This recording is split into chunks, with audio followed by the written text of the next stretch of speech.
Binisita ni Senador Kiko Pangilinan ang mga taga-Pag-asa Island sa West Philippine Sea at habang naroon ay nabanggit niya ang girian nila ni Senador Robin Padilla kahapon. Nakatutok si Rafi Tima. Hapon pa lang kahapon tumaas na ang tensyon sa Senado nang magkagirian sa Senate Lounge sina Senador Robin Padilla at Senador Kiko Pangilinan.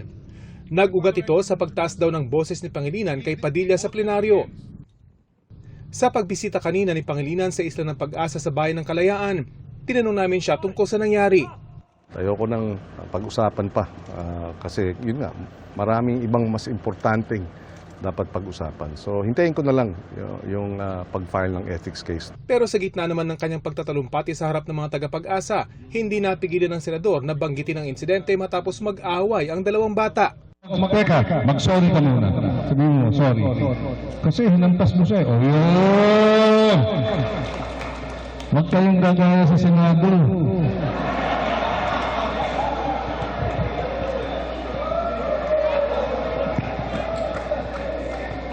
Na, diba, inaabot mo yung kamay, hindi pa tinanggap.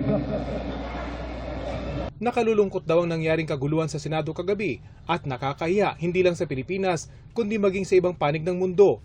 Sa kabila ng mga suwestyon na wag na munang ituloy ang biyahe niya ngayong araw, tumuloy pa rin siya sa Pag-asa. Pero sabi ko, importante rin ito eh. Diba? Hindi kung may krisis sa Senado, yung pagsiservisyo must go on. Sinamantala na rin ito ng Coast Guard para ipakita sa senador ang mga artipisyal na isla na ginawa ng China. Bukod sa karaniwang radio challenge, muling nagpakawala ng flare ang mga Chinese sa Mischief Reef pagdaan ng aming sinasakyang eroplano.